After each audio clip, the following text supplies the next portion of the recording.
Hi friends, today we're going to learn how to make a keto-friendly pizza recipe. This is got to be one of the best crusts for a keto-friendly pizza that I've come across. It's not hard to make and doesn't require a whole bunch of stuff, but there are some tricks to making it turn out consistently really good.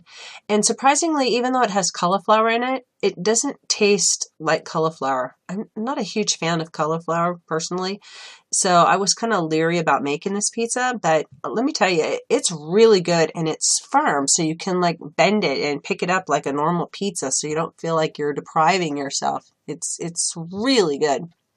So let's go over the ingredients. First off, you're going to need 2 cups of grated cauliflower, and I just use like a half of the cauliflower and I grate it on my box grater.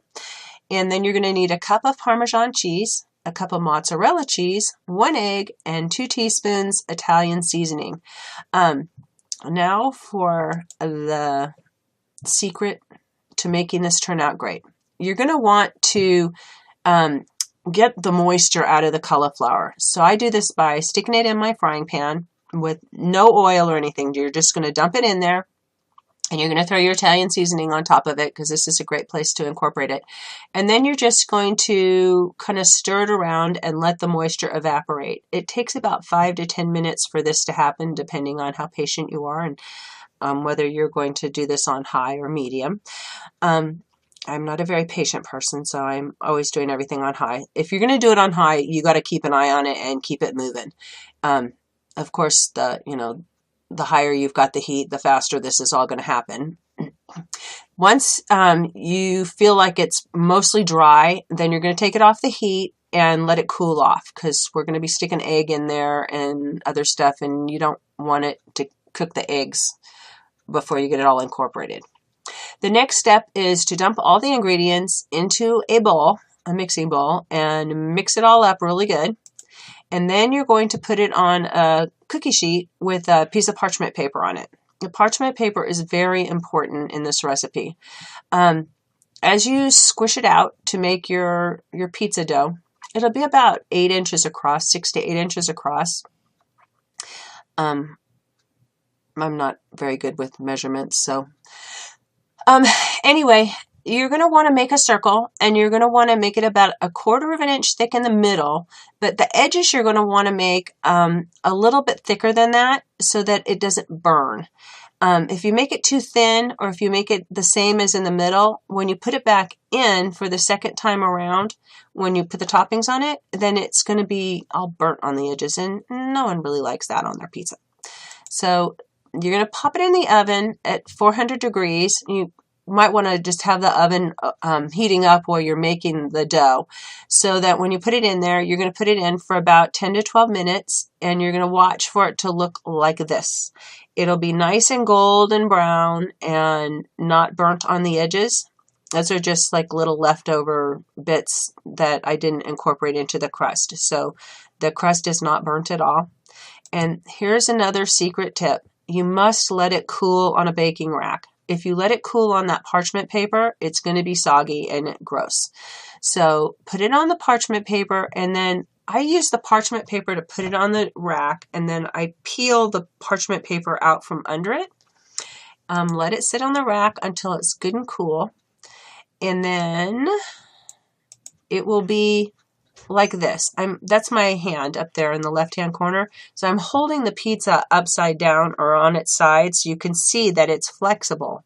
And that's my family pizza over there in the center.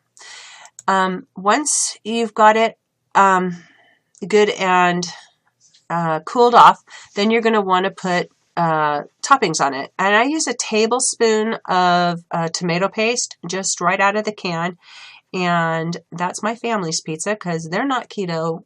They're not doing the keto diet or anything. They like their carbs, and so I make them a real regular pizza when I make my own pizzas. But I also put oregano on top of that and some garlic powder.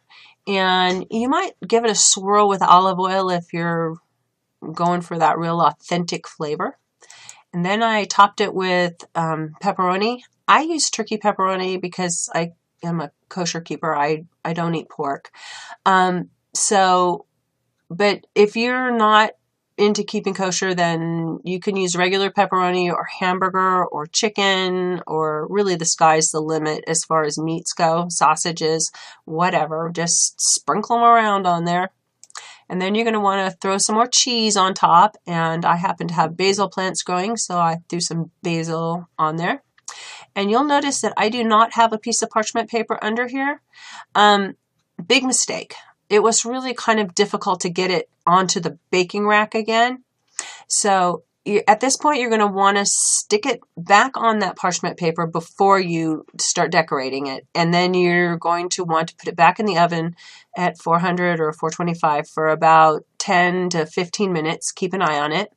And when it looks like this, and the cheese is all melty and all the goodness happens, then pull it back out of the oven and use your parchment paper again to move it onto the rack, and then peel the parchment paper out from under it and let it cool for a couple minutes, and it will be a normal pizza.